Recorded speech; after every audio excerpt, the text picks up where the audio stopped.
దైవ మర్మములు సహోదరుడు భక్తసింగ్ గారి అనుభవములో దేవుడు ఆయనకు బయలుపరిచిన మర్మములను అనుదినము పంచుకొనుట.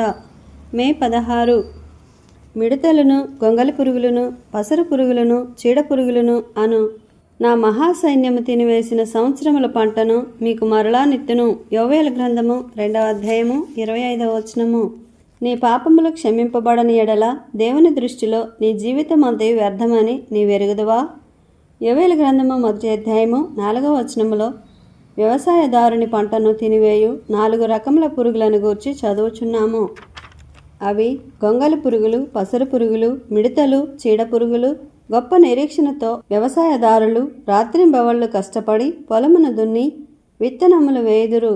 మొక్కలు ఎదిగి ఫలించును. కోతకాలము వచ్చినప్పుడు ఏదో ఒక పురుగు వచ్చి పంటను నాశనం చేయుటను వారు కనుగొందురు. బహుశా పంటలోనే ఒక భాగము గొంగలి పురుగులు, 2వ భాగము మిడతలు, 3వ భాగము పసరు పురుగులు, 4వ భాగము చీడ పురుగులు తినివేసి ఉండవచ్చును. ఇంక మిగిలినదేమీ?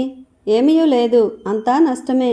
దేవుడు మనతో ఈ రీతిగా చెప్పుచున్నాడు, ఓ పాపులారా, మీ జీవితములను ఎందుకు నష్టపరుచుకొందురు? గొంగలి పురుగులు, మిడతలు, పసరు పురుగులు, చీడ పురుగులు తినివేసిన ఆ పొలమును బోలి మీ జీవితములున్నవి.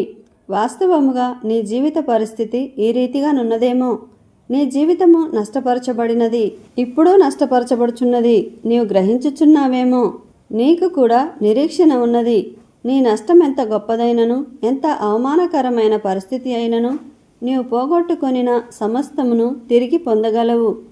నీ జీవితము ఫలభరితమై నీ జీవితములోనే ప్రతి నిమిషము నిరంతరమునకుండు ఫలమును ఫలించును. యేసుక్రీస్తు ప్రభువునందు నిలిచియుండుట ద్వారానే మనము నిలిచియుండు ఫలమును ఫలించగలము. ఇదే రక్షణలోనే అద్భుతము.